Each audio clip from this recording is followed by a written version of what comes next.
Hi there. How you doing today? I'm doing all right. As I told some of you, um, a subject that's kind of near and dear to my heart is the subject of mental illness. And one that stands out to me particularly, and I think that's because a lot of my friends talk about, they ask, what causes schizophrenia? And my reaction to that is they don't really know. So, before I get into that, I'd like to talk about different, I've also mentioned different perspectives and viewpoints. And I wanted to get into that a little bit, and I'm going to use some artists as reference. Um,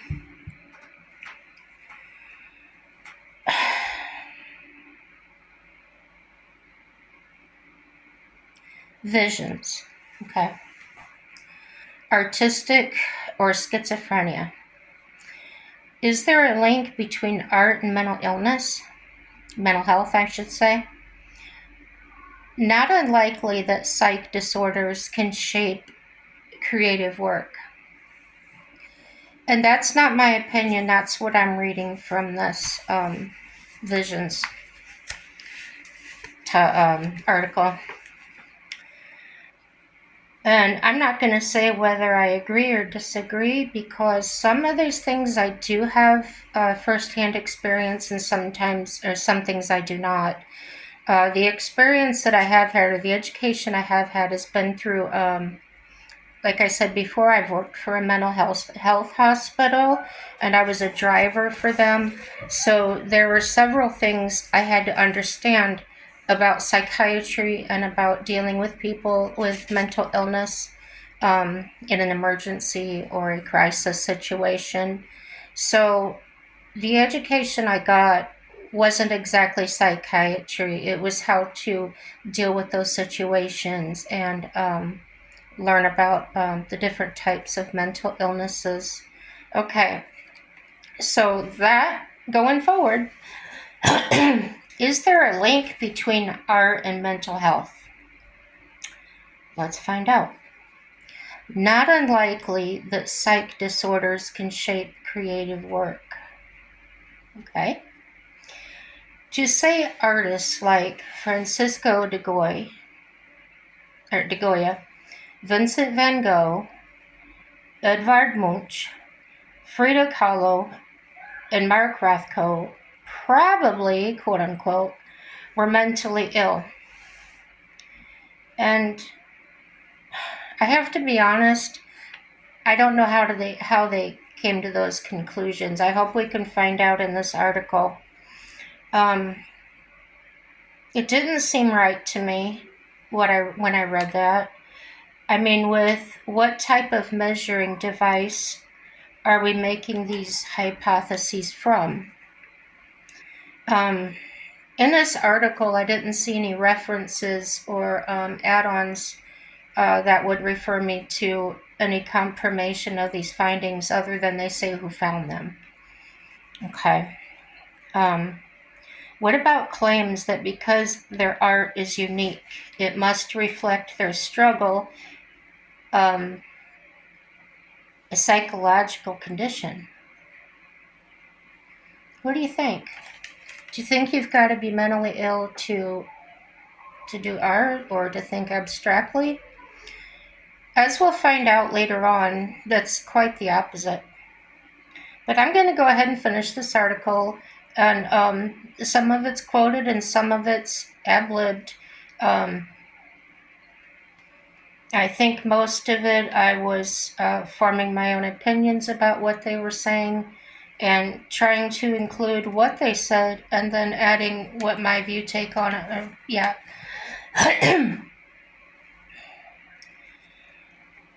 So I wanted to dig deeper. I read that back then, and I'll get to the years.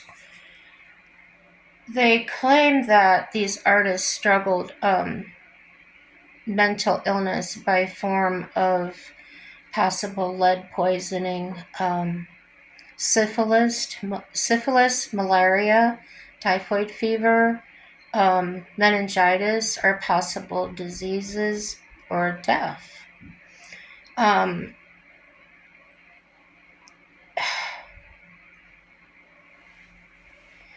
Los Caprichos are a vivid example of this change, according to the collector website. And they're talking about hallucinations, visual impairment, confusion and partial paralysis, and disturbing images. So, from what I'm reading, this person wasn't born this way. These are things that were revealing themselves as he grew. And their example of the extreme mental illness in this person was his artwork described, the name of it was called How They Pluck Her, in 1799. Shows the unsettling image of three men standing over a female creature with wings, while one man seems to violently bite into her right wing. Well, is that mental illness, or was that considered mental illness at the time? Because today I can watch horror movies and things that are a lot worse than that. So are the creators of those things, are they mentally ill? Do they have really sick minds to create this quote-unquote artwork? We'll think about that and see what comes of it. Vincent van Gogh, born 1853, died in 1890, started his career when he was 27 years old. He painted for 10 years, 1880, his death in 1890. Now, in 1889, the year before his death, they say he put himself into the St. Paul de Mausole Asylum. I don't know if I said that right. Probably not. Now, in 2016, so all these years later, some quote-unquote experts met up for a symposium that was organized by the Vincent van Gogh Museum in Amsterdam to discuss the possibility of mental illnesses the artist could have suffered from.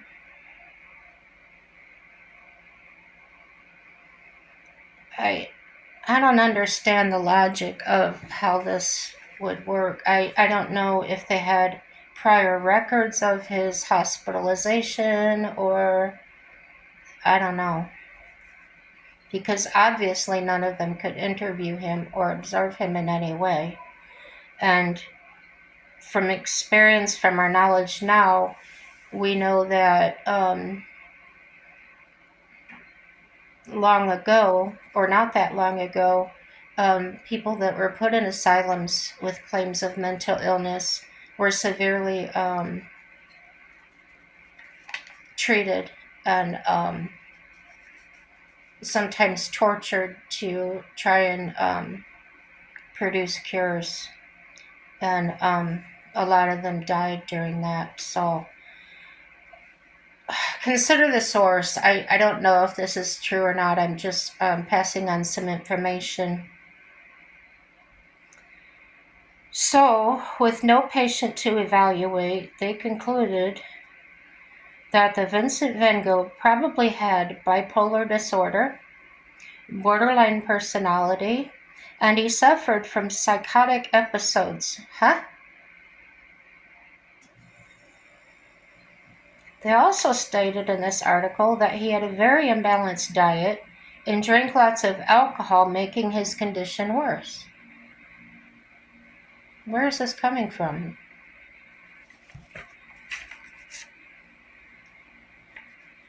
So after time, I got tired of reading that. Obviously, I just had my fill of it. Yeah. After tiring of reading that which I consider junk information, if I can call it that, the article references the professor of psychiatry and behavioral science at the Johns Hopkins University. This article, I should say, this next one. James C. Harris, MD, who wrote several essays about the connection between art and mental illness, okay? I found an article, well, it's a memoriam, is the first thing I found, and I didn't look any further. I felt this does kind of go over his life and what he was about in a respectful way. The article, or the memoriam, was at the pharmacology website. If you need help to spell that, comment and I'll send it to you. It says he was born in 1940 and he passed in 2021. And hitting the highlights here, he was at Johns Hopkins as a distinguished clinician, educator, scholar, investigator, and advocate. He was a professor of psychiatric and behavioral sciences and of pediatrics. He was the former director of child and adolescent psychiatry, founding director of the developmental neuropsychiatric. I'm tongue-tied today. Let me start again. Neuropsychiatry program at Hopkins and Kennedy Krieger Institute, and it mentions he was a beloved mentor to many of today's leaders in pediatric psychiatry. He served in many roles, to include serving on the President's Committee for People with Intellectual Disabilities during the Clinton administration. I found that interesting, with no disrespect. Here's my random thought about that. Just a wild thought I have is that, was that a factor in Hillary calling all of us idiots? Did they learn that from somebody like him, a psychiatrist or something? I don't know. It's just kind of strange to me that he was there at the same time Clintons were. Anyhow, the article goes on and on. If you're interested in reading more on this affluent professor, I got this content about him. James C. Harris, MD, 1940 to 2021, under the heading Neuropsychopharmacology. I hope I said it slow enough and broke it down. You'll get it. If not, like I said, if you comment, I will spell that out for you. So it's under that heading, and then under that it says, in memoriam, published May 4th, 2021.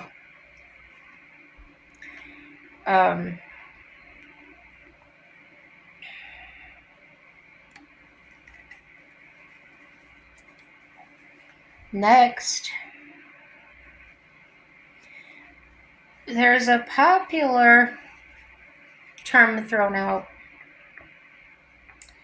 and it seems it comes out when somebody is really doing something horrible, and they like to, the general public, that is, nobody in the psychiatric profession I haven't heard this from.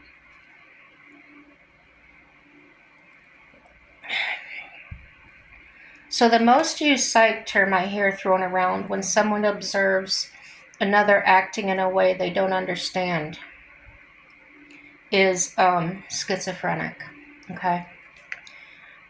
Schizophrenia is near and dear to my heart because I know people that have suffered from that, and I know some facts, but I'm not going to list my facts because you can argue with those, and I don't want to stray anybody from what this article actually does say about it, okay? They are written by professionals.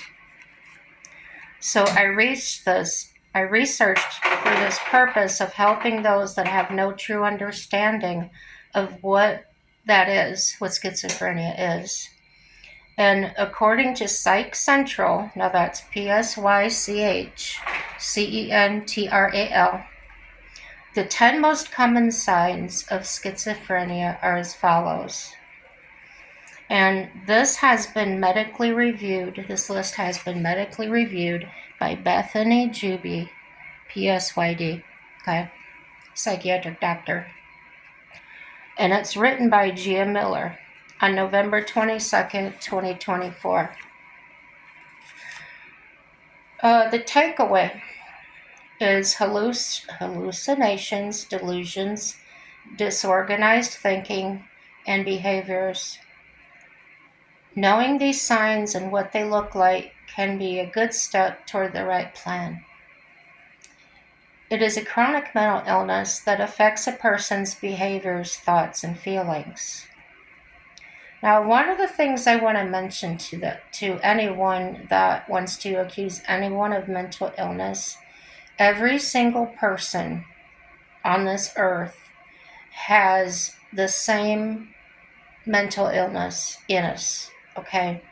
It's just that the ones that we are diagnosing have that certain aspect as a standout point, okay, as a pronounced mental aspect. I get a little emotional when I talk about schizophrenia because someone very close to me had it and was constantly made fun of in very horrible ways. So this is an important subject for me to get out there, and it seems to be the most often question I'm often asked is, are they violent? No. Sometimes they can appear violent. For example, a man's sister and her boyfriend were fighting a lot and hard and loud, and this man was schizophrenic. And he would occasionally go like this, and he talked to himself a lot, and he did odd things. Now, with this excitement and this yelling and hollering and things, and they started throwing things at each other. They started throwing things out the window like clothes, and they were lighting them on fire. I didn't know this was going on, and I worked there, and I was supposed to be looking over the campground that day. And this was the owner's son and daughter and her boyfriend that were doing this. So I went over there because the little girls came running up, and I mean little, like under 12, and yelling, "Come help! Come help!" So I go up to the area where they're at, and he's got a baseball bat, and he's swinging it not at anybody, just in his area where he's standing, which is far away from them. And I said his name, and he stops and looks at me, and I make eye contact with him, and I keep walking towards him, and then I just take the bat out of his hands. What people don't realize is that there's a whole world going on inside the mind of a schizophrenic, and it may be voices, it may be noises, it may be hallucinations, it may be delusions. Those all affect the thinking and the feelings and the emotions and the way they process information and what's going on around them. So what was happening with him was everything going on around him, all the excitement and things, he did not know how to deal with that. He did not know how to, he may have been thinking, I need to protect my sister. So he picked up this baseball bat and he's swinging it, even though he's not swinging it at someone. It is his way of trying to make it stop. So another person might have viewed that as though if they saw him doing that, they didn't know the whole story, they might say that he was trying to hurt someone or he was trying to kill someone, okay? So if you come across a schizophrenic or see somebody that's acting irrational, I wouldn't suggest walking up to somebody that had a baseball bat, okay? I'm not saying to trust people that way. I just happen to know that's what that particular person had, and I had been trained to deal with that type of person, so I was able to read the situation and handle it and diffuse it pretty quickly. A schizophrenic is usually more busy in their mind with what's going on and maybe out of touch with reality a little bit. And in my training, I learned that a schizophrenic is the least likely person to hurt anyone. And that's a fact, according to my training. Okay, so we're going to get into that. Now you have a little bit of insight or an example of what can happen. So the hallucinations, okay, the delusions, disorganized thinking and behaviors, and knowing these signs like I did and what they look like can be a good step toward the right plan. So if you have a family member or a friend that does suffer schizophrenia, it would be good if you want to help them, you can best do that by not trying to insert yourself into their lives so much, as they have too much going on already, especially if they're not medicated. So the best thing you can do is learn about what they have and how to go about dealing with them specifically, because every case can be different. Everybody can have different degrees of a symptom, maybe light, maybe more extreme, okay? It's a chronic mental illness that affects a person's behavior, thoughts, and feelings. Symptoms develop over time and typically appear between late adolescence and early childhood, or adulthood, I should say. Symptoms usually fall into one of three categories. Positive symptoms: perceiving reality different than others, okay? Seeing, hearing, smelling, or tasting things that others don't.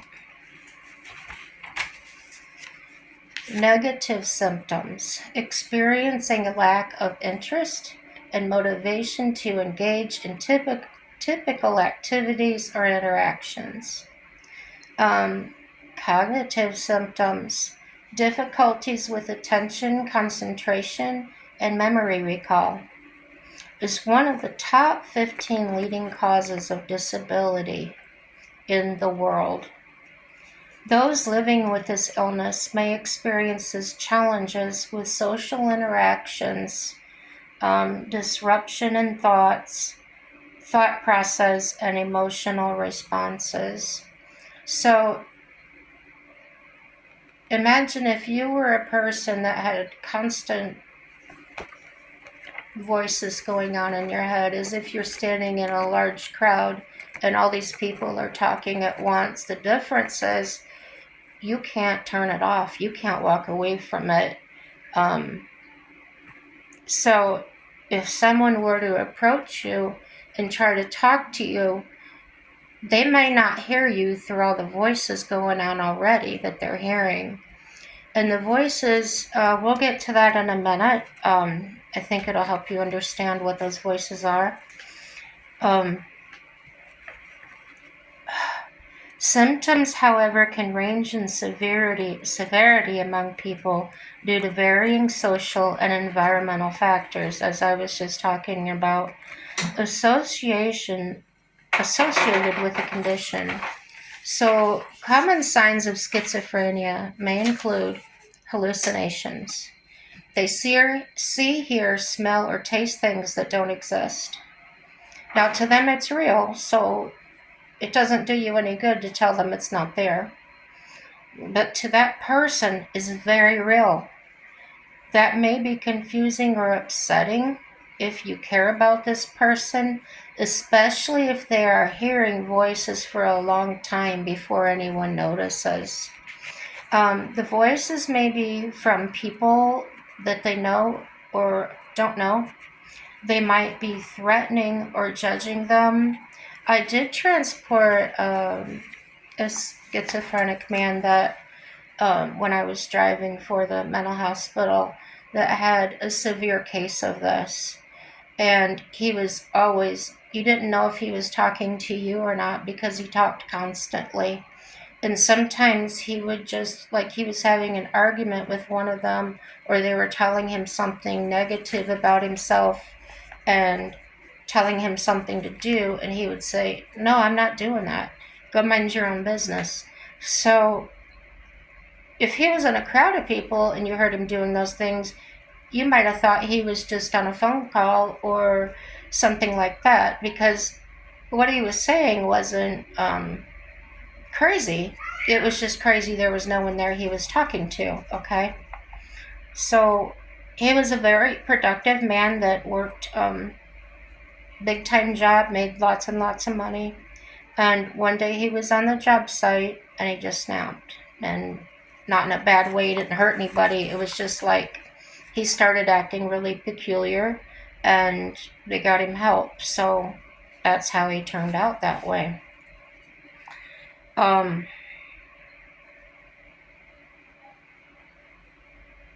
Yeah, keep in mind those voices may be threatening or judging them or telling them what to do. And some of them, it may still be there.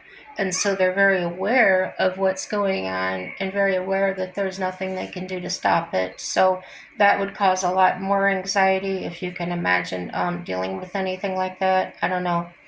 They could also be a narration of what the person is doing or demanding them to do certain things. And that's the person I was dealing with. This person or people inside of him were mocking him and telling him, he would repeat what they were saying out loud sometimes, and he'd say, "Yes, I'm going to the store. I'm going to get the chicken right now." Or kind of like he was just having a regular conversation on the phone or something. So sometimes the voices isn't a voice at all, it's a sound. Instead, it's like a sound like a whistle or a hissing noise. And if you could imagine hearing that your whole life, how frustrating that could be. And there's nothing you can do to stop it. You can't sleep, you can't eat, it's just always there. And it's a horrible thing to have. Delusions. While often named together, the hallucinations and delusions, these are different. The delusions are different than hallucinations. Delusions are false beliefs about things that may seem strange or illogical to others. So you try to understand if they're telling you they see something some way and you're looking right at it and you absolutely know beyond a shadow of a doubt in your mind that that's not what is there. You may have to show them a little bit of grace and try to understand where they're at, and they are having a problem. It's not your problem, it's their problem, okay? So don't make it personal, don't take it personal, it'll drive you crazy. Yeah. Why are you doing that? They don't know. They're just doing whatever's in their mind to tell them to do. So even if you present the person with facts that prove their idea isn't based on reality, they're unlikely to change their mind. So if they believe that the oven is the refrigerator and they keep opening it expecting to find food in there, and the more often times they open it and there's not in there what they expect to find, If you show them the refrigerator and where the food is at, they might not see it that way. They may not be seeing a refrigerator, they might be seeing a closet, or they might be seeing an exit door or anything else. So it's important to be extremely patient. Um, Maybe wait and see. Maybe they'll voice what they're looking for and you can put it in their hand. Or it really depends on to the degree they have this. And I would suggest you join them in the professional help if you continue to either house this person, or you're fostering this person, or providing, you're a caregiver of this person.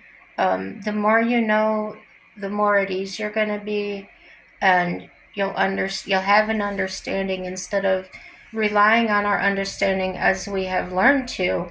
Um, Even from children, we learn by observation. We learn by looking at what other people do. So when we see people with a mental illness, such as a schizophrenic, it blows our mind. We can't rationalize. We can't relate to that because we've never known that before in our whole life. And it's terrifying to some. So they try to make logic of it by pushing them down or running away from them. And your fight or flight response is probably spiked pretty big. So in those situations, if that schizophrenic or that mental illness person is not doing anything to harm themselves or to harm others, just leave them be. If you're not comfortable, if they're making you feel uneasy, try to rationalize in your mind that it's their problem, it's not yours. They're not doing anything to you, they're not harming you. If they are the kind of person that wants to get in your space, okay, they're asking you for money, or there are clinics and things you can take that will teach you how to deal with mentally ill people. And some of the classes, I think they're free. It depends on what state you live in. Yeah, and there's some places that are really getting on the mental illness bandwagon as far as educating people. And sometimes these people might think we're the mentally ill ones. So keep that in mind. Everybody has a viewpoint. And even if they're broken, they have a broken mind, they're still humans. A person having delusions may believe that people on TV or radio are sending them messages, okay? I drove a young man when he was not too paranoid to get on the van. Sometimes he wouldn't get on there, but you would see him all the time riding around town on his bicycle wearing a aluminum foil hat. Okay, he really believed that he was protected by that because the waves from electrical, on the telephone poles, the wires, and the TV antennas and things like that were actually getting into his mind. So in that case, he also wore a plastic bag, a grocery bag over that. And I'll get to that in just a minute and tell you why he did that. So the reason he felt that those outside sources were doing that to him, because that was his logical way to explain what was going on inside of his mind, okay? So he was aware that something was wrong, that he was hearing voices or whatever, maybe he was just hearing noises, and so he was aware of that, and he was trying to help himself. And sad as it is, he was doing what worked for him, which was putting on this aluminum foil hat that he made for himself. And then he would put this garbage back over, and or this grocery bag over that, and he would ride his bike. And the reason he did that is to drown out the noise, the sound of the wind going through the plastic bag, and the noise vibrating on the aluminum foil was actually enough to give him relief. Okay? So when you see people that are acting in a peculiar way, or they're doing things with aluminum foil on their head or on their windows and things, just know that they are suffering from something that is very real to them, and that's their tool for dealing with it. They're doing the best they know how. The same way you would deal with a situation that was very important to you. It is just as real to them as your problems are to you, okay? So, like I said, if you're not comfortable with them, change direction and let people that can deal with them deal with them. Do not become abusive. If you have a family member, a relative, or a friend that has this schizophrenia, and you can't handle it, or maybe I can just handle it for a few minutes at a time, find out if you're actually damaging that person more by not staying or not coming around, and just do you do what you can do or not do, and don't do things because you feel obligated, because that's not a true desire of wanting to actually help someone. And a lot of them, like me or you, can probably pick up on that and make the illness feel worse, or actually make it worse, okay? They may believe they're in danger, or a specific person or group of people are trying to harm them. And that's what I was talking about. If you're popping in for a few minutes, or you might say, oh, I can't deal with this, they hear that. No matter what's going on, they will hear that. And that could lead to some paranoia, either just around you or not just around you, about other people, because they don't know what that means, okay? People with delusions may find it difficult to concentrate. Um, yeah, I've witnessed that too. They may get confused or feel as though their thoughts have been blocked.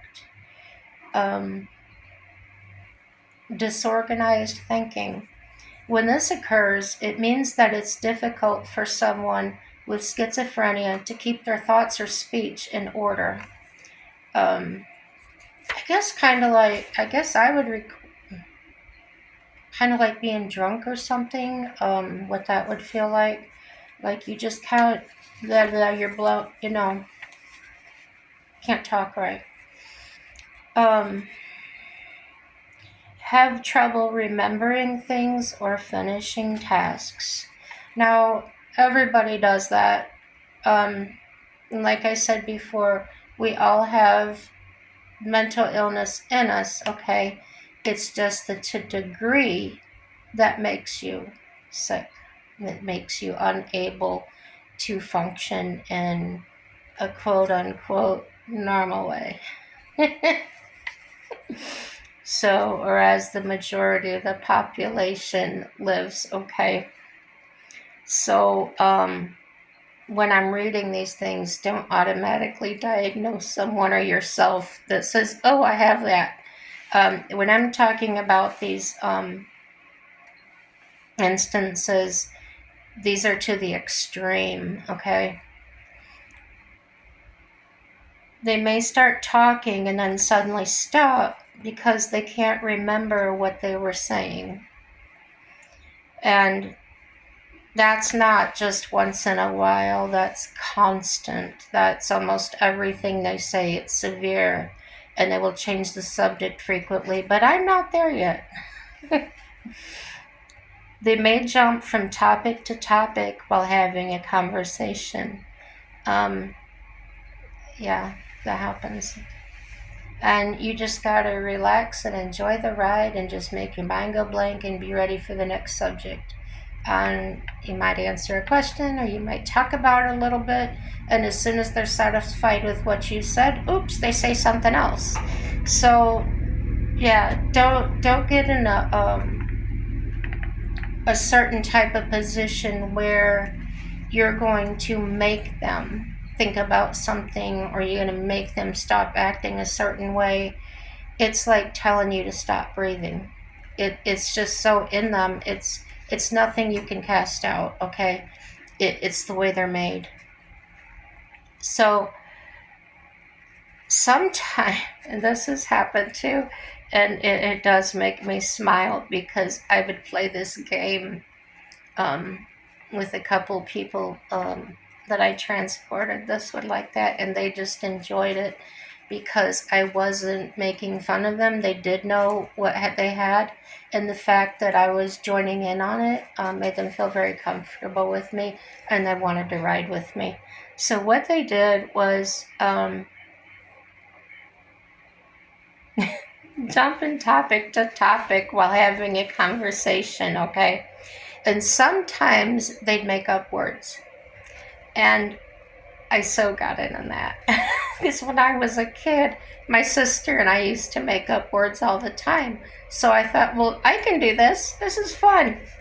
And they'd start laughing and stuff. It was just a lot of fun.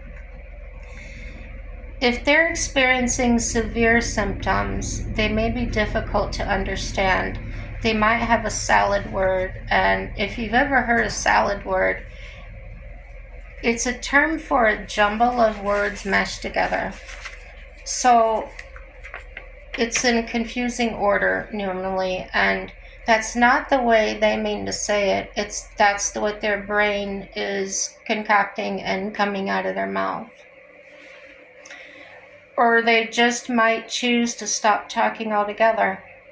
Often people with schizophrenia lack awareness of having an illness. So back to what I was saying the other day about what the psychiatrist told me when I went in and said, oh, I think I'm crazy. And he said, no, if you think you're crazy, you're not. But if you don't think you're crazy, you are. This is what he was referring to. People with schizophrenia lack awareness of having an illness, okay? Different from being in denial. And denial would be that, okay, Jennifer, you have symptoms of this and this and this, so we're gonna try this medication on you.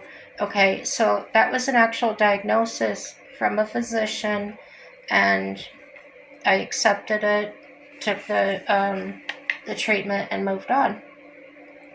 A person that is in denial, so he's been told or she's been told that maybe you're bipolar, you have mania, or with bipolar, the mania is when your thoughts and your mood are down here, and then suddenly they'll spike way up here, and then there's a crash that comes. There's no like up and down like it's like a normal emotion or mood should be, or mood changes should be.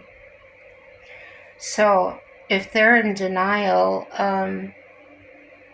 this wasn't in the article, but I can tell you from experience that I would take people to the mental hospital for evaluations and things. Or maybe the family put them in there for 2 to 3 days for evaluation because maybe they were talking about suicide, or maybe they were acting in a very peculiar or hostile way. It could be anything. So when they came out, even if mostly if they had a diagnosis, I didn't know anything about it, but they might get on my van or my bus and say, do you know what that doctor told me? And I'd say, I don't need to know that. Well, they told me my sister's bipolar. So in my experience, they would get that diagnosis and then all of a sudden deny it and project it onto somebody else, and they couldn't wait to tell everybody about it because that made them feel better. It put that off themselves, and they could just put it on somebody else, like a sticker or something. So it's different. and they may be incapable of thinking clearly enough to choose to deny something.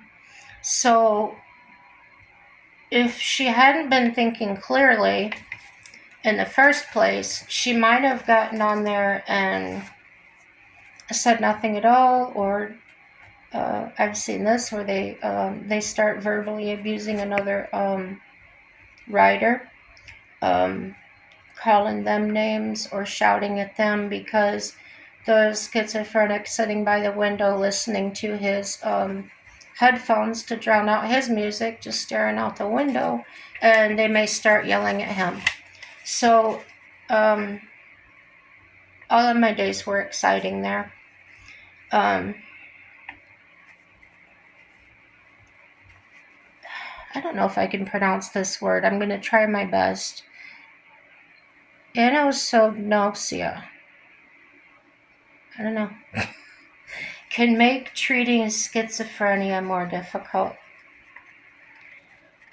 Cognitive difficulties can occur in various other conditions too. The person may have trouble paying attention, concentrating, and remembering things. Now remember, there's many other things that can go on that have these symptoms. So if you know somebody or you're having these minor setbacks and it's chronic, that's another thing you got to think. Is this going on all of the time? Is it going on 24 hours a day, or was this a temporary thing, or did I have just have a bad day? And my suggestion would be to seek your physician, have some conversations, as I did with mine, and then determine together whether this is something you need to have addressed, or maybe you just need to have some therapy or counseling and may not need medication. Maybe just a temporary thing. Similar to disorganized thinking, this can make it hard for them to have a conversation. Can also make it hard to learn new things or remember appointments. So yeah, and that can get really frustrating for caregivers and stuff when you're thinking, oh, it's like having a little child. I gotta tell them every little thing. I gotta tell them 50 times to get their shoes on and get their coat on. And when people are dealing with a grown person that their brain is, the brain is telling them, this is a grown adult, I shouldn't have to do these things. If you're not the right type of person or you haven't been trained properly to handle that, things could go really wrong in helping this person to navigate life, and not good for your mental health as well. So they might struggle to use information they just learned or make decisions that affect their life. They get overly excited. Accelerated speech and movements may have a sudden outburst of energy that seems to come out of nowhere. Increased excitement may affect their ability to eat or sleep and difficult to talk to others.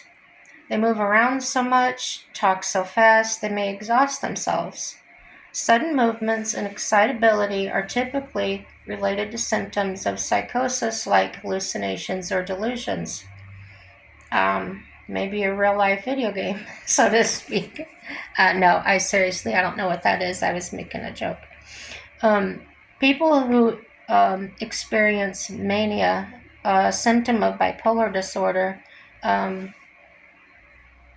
and this was important to put in schizophrenia because a lot of schizophrenics are diagnosed, they'll put after that bipolar disorder or mild bipolar symptom. There's always something to do with bipolar. So we'll get into that in another video. I'm not going into bipolar at this time. May also appear overexcited with extra energy and little need for sleep. So it can be difficult sometimes, I've heard. I don't have any experience with anybody I've known or even closely, remotely seen anybody that's on heavy drugs or anything. But maybe some of these symptoms, somebody can let me know. Do those people maybe show some of these behaviors or anything? Just, I'm curious about that. So if you're noticing this in yourself, these things that I've listed, or someone else, consider speaking with a mental health professional to receive the right diagnosis. Like I said, I've been to many different professionals that misdiagnosed me, put me on the wrong type of medication, and it took me 30 years to find one that actually a therapist and a prescriber that actually took me serious. Well, I shouldn't say the others didn't take me serious. They didn't take the time to find out. And I went to months of therapy um, because I did want to try it without medication. And after several months, when I discovered that the feelings and the symptoms weren't going away, that I would be fine for a day or two and then it would come right back. Um, it wasn't these schizophrenic symptoms, it was something else.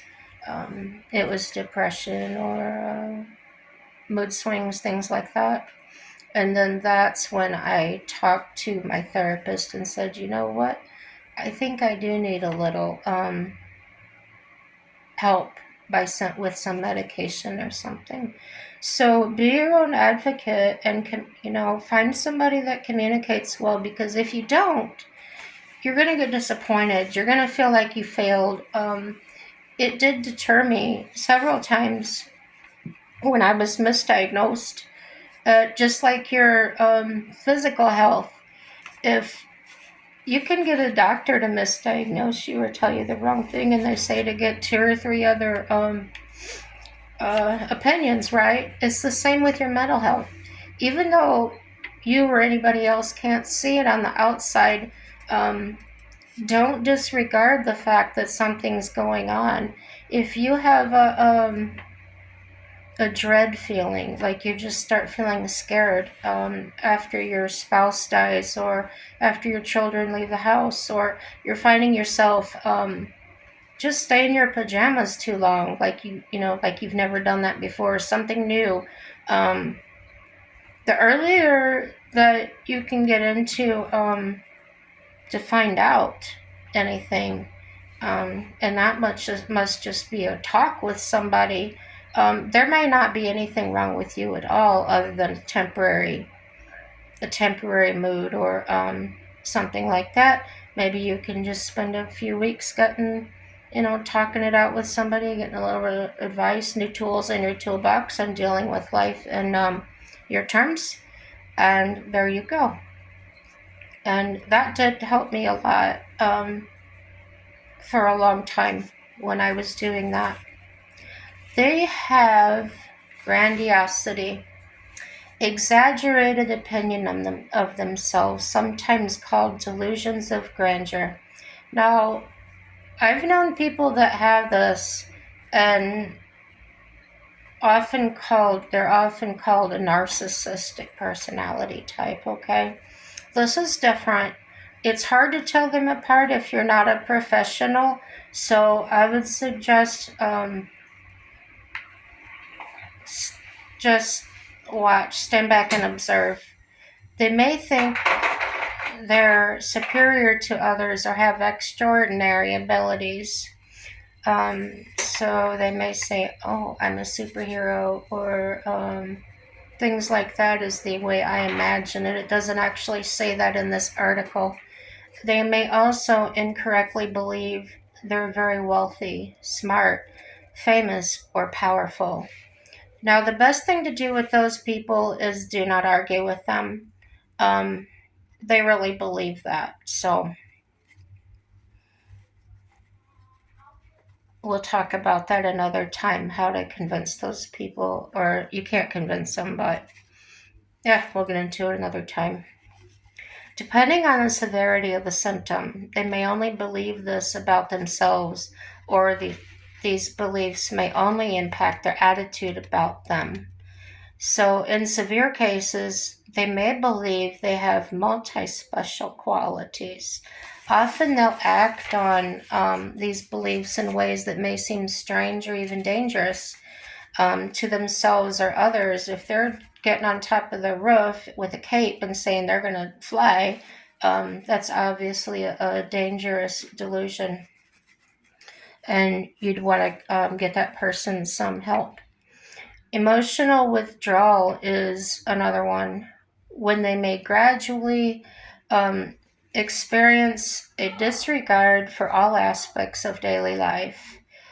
Now, I stay in my pajamas all day for the simple fact I don't want a lot of laundry, okay? But if you didn't know that about me and you were to walk in here 5 days a week and say, oh, why do you wear pajamas every single day of the week? Well, to evaluate me on that, because I'm a unique individual myself, unique and not the way I'm special, okay, unique, I mean, I'm, okay, you got it. So the way I live is that if I have to go somewhere, I do get fully dressed. I do up my hair, I do up my makeup, okay. On a daily basis, I'm here all day, nowhere to go. So why would I dirty my clothes, or why would I put clothes on? I'm not having company come over. So if I am having company come over, or the maintenance man has to come do some work, of course I get dressed. So that is normal for me, okay?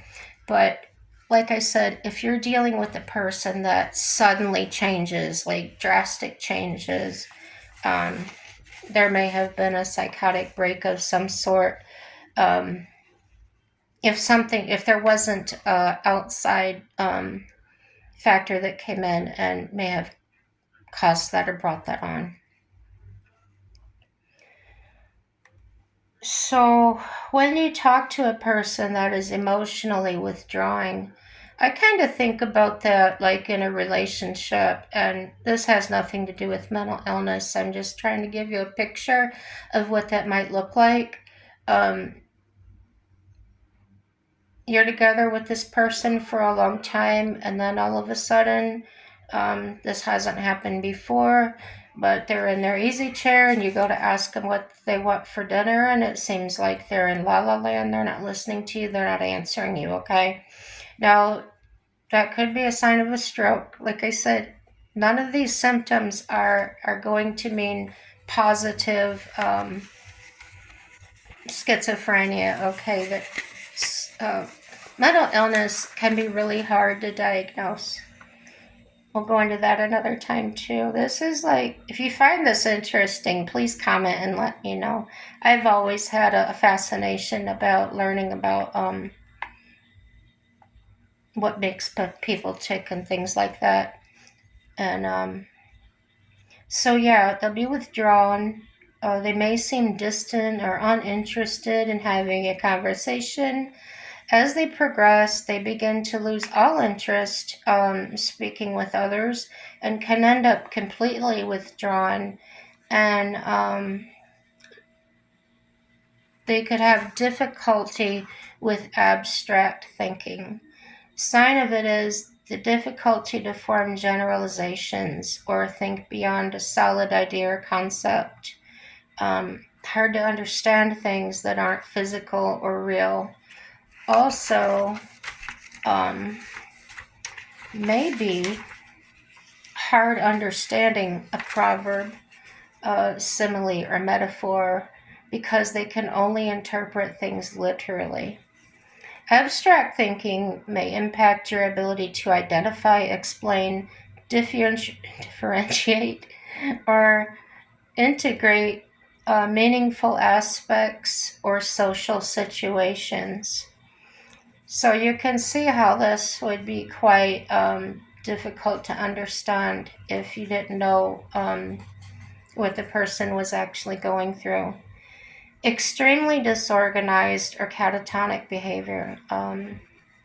Catatonic behavior, smiling, like just constant smiling for no apparent reason, and laughing, just constant laughing for no apparent reason, talking to themselves, movements that can happen for no reason, or even being stressed or annoyed for no reason without a clear cause.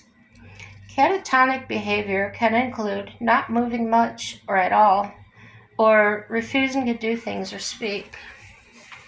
And this shouldn't be taken as being rebellious, okay? Because, like I said, this is a mental illness. This isn't something they are purposely doing to you.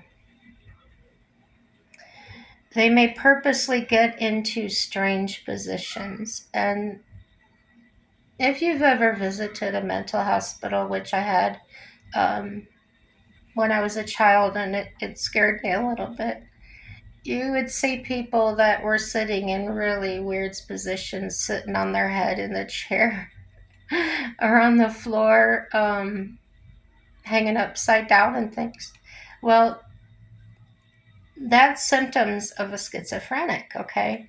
So they're purposely getting into strange positions, or notice their unusual gestures or grimacing. So your brain doesn't comprehend those facial expressions. When you were a child growing up, you've never seen those expressions before. You're having trouble relating to that or understanding what that means. So it can frighten you. It can make you feel uncomfortable. It can make you cry. It can make you feel a range of emotions because you're impacted by that. It's a nonverbal way of communicating, and you're not understanding what that message means. So also people may have E. coli, coli, I can't even say it right now. I know the word probably. So what it is, repeating what others say. And that can be very disturbing to people too. It's more than someone playing a game with you and repeating what you say to annoy you. This is something they can't stop doing, and it's like a broken record or a skipping record. It just replays in their mind over and over. And we all do that. We can all replay what somebody said in our head. It's just when they're mentally ill, they're not really in charge of that, and it just keeps going and going. Or the echopharia, repeating how others move. So if you're sitting in a doctor's office and you go like this, and there's somebody sitting across from you and they start mimicking you, that person most likely has that. And it may not be from schizophrenia. That could be another type of mental um, illness, or it could be something that part of their brain hasn't developed, or a brain injury, okay? So try not to get offended and get angry about that. And if it bothers you, you can step outside, or you can move, or you could maybe ask the receptionist if you can be seated in a room. Lack of emotional expressions or emotional blunting. Showing fewer facial expressions and gestures when you respond to good or bad news. So they will have less expressions, or if you tell them something and you're expressing, or you're expecting a reaction, a smile or eye contact, or they're not relaying what they're thinking into their facial muscles or expressions, okay?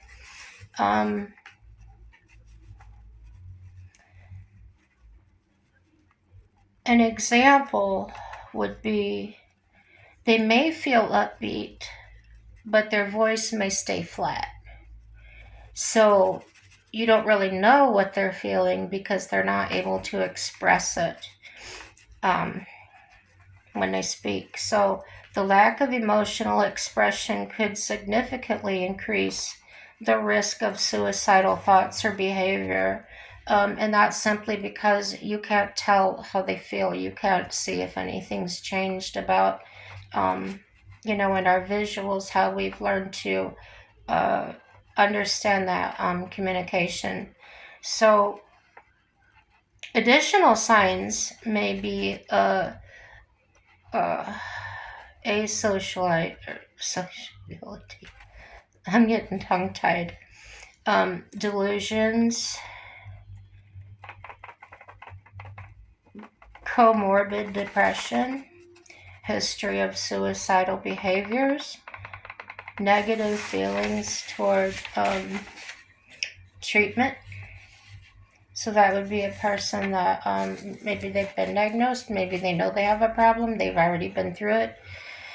And believe it or not, some can actually get addicted to that feeling of being not well.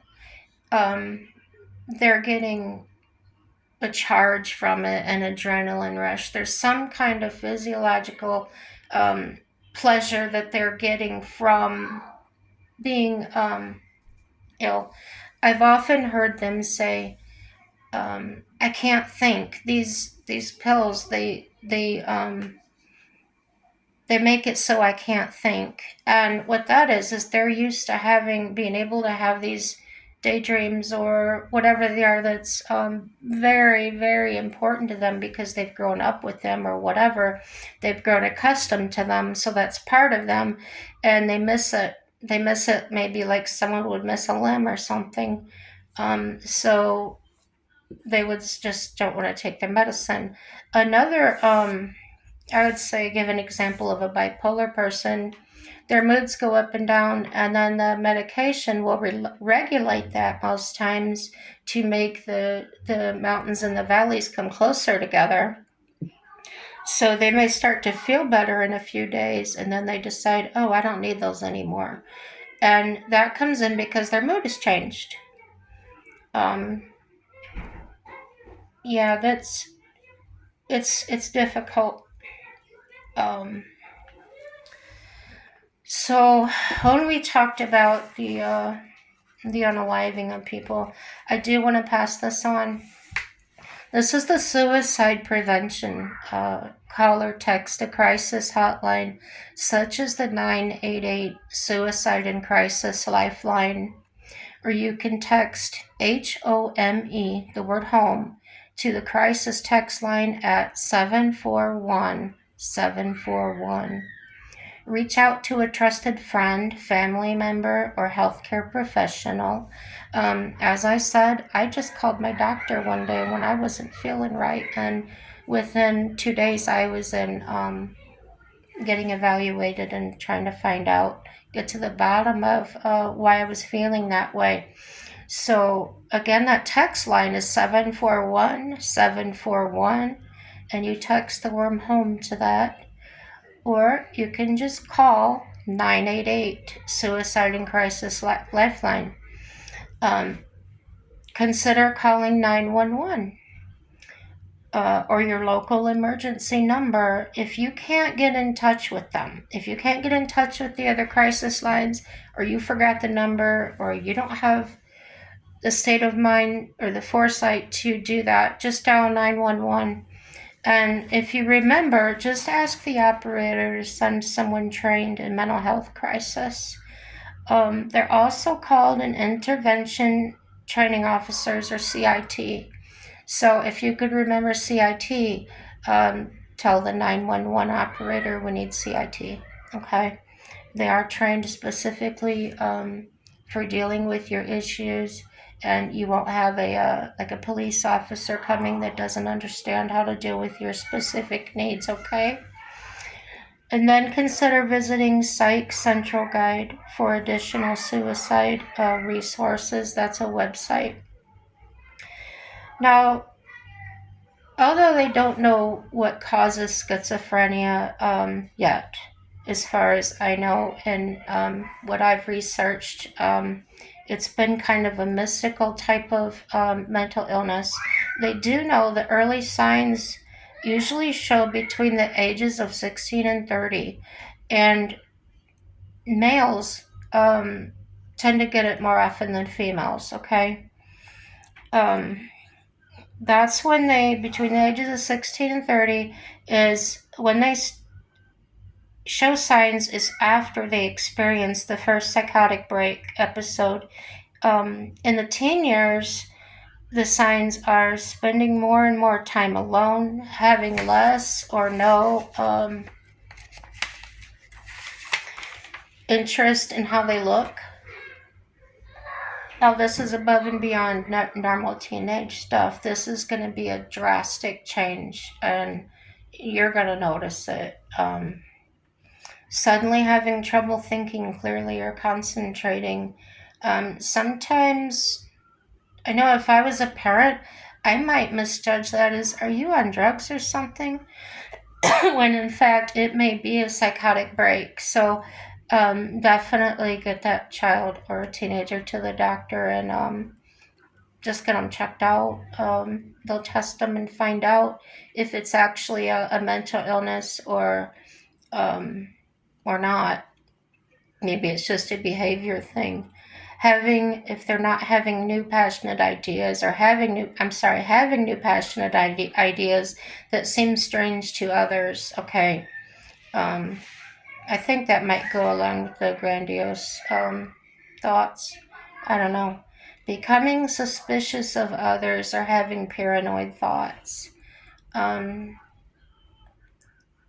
I saw some people that have that, not necessarily where I worked, but just in grocery stores. Oh my gosh, I've heard people talking to themselves, or maybe not to themselves. They're just talking out loud because they want whoever's in the vicinity to hear them.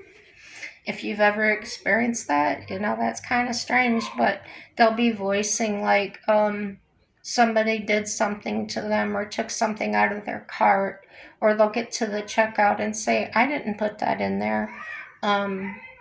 Just be aware, have patience with those people. Don't try not to laugh at them and stuff, because later on they may replay that in their own head and doesn't make things better at all. Experiencing a significant drop in grades or job performance, that's definitely something I agree with. Being unable to speak clearly or struggling to communicate with others, uh, that's very noticeable, especially when you talk to your kid every day. Um, you'll definitely know about that one. Having strange feelings or seeming like they experience no feelings at all. That's another one. Parents may misjudge and think, well, my kid's on drugs, or that could be the case, don't get me wrong, but mental illness needs to be taken into consideration, in my viewpoint. Finding it difficult to tell the difference between what's real and what's not real.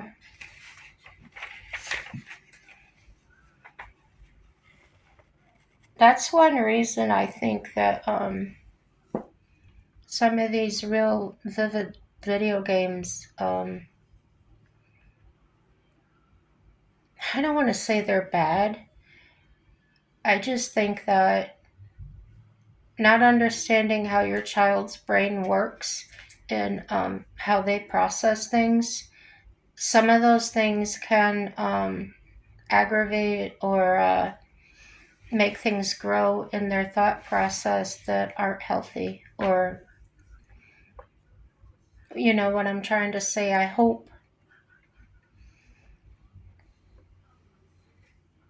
There are many common signs of schizophrenia, and you don't need to have all of them for a doctor to diagnose the condition. Schizophrenia may be a challenging condition. It's manageable with the right tools and support. Early treatment will increase chances of successful treatment. I tried to fit so much content in this video today, um, as I found it all so enlightening, and I wanted to add that, contrary to popular belief, a schizophrenic, while seeming really out there, especially when not medicated, are not very likely to harm people. That's just according to my previous training. So They can freak you out. They can look like they might harm you, especially when someone is talking to yourself and themselves and acting really erratic. It may put you off and put you in a fight or flight mode. But yeah, use caution as you would with any stranger. Um, don't just think, well, they have that, they're not going to hurt me. Anybody can hurt you. But what I'm saying is just because they're schizophrenic doesn't mean they're automatically going to harm you, okay? Just like anybody else you come across. Um, they're struggling with their thoughts and their minds and their emotions, and they may yell in your direction. They may talk to you. Depending on the look in their eye, they may not be talking to you at all. They're talking to somebody in their head. So, yeah, it's unsettling. Um, I've been diagnosed with schizophrenia, and it's so minor. Mine, instead of being diagnosed paranoid schizophrenia or anything like that, mine with bipolar disorder, like I knew somebody was. Mine is actually bipolar disorder with a little bit of schizophrenia. And the way my schizophrenia works is I can sit by myself, and it usually happens when I'm by myself. And this whole scenario will happen. Like, I have this whole conversation with my husband or somebody that didn't actually happen. So I've learned to say to my husband, did we talk about this or whatever? And he'll say, nope. And then I just know that, nope, I didn't have that. But like I said, it's very mild, and I'm very lucky to do that. Mine was brought on by extreme stressors. Um, I developed it in my, well, just a few years ago, actually, in my 40s. Um, but yeah, my life was threatened. Abuse. I have scars in my head where I was hit several times with things. One was a baseball bat.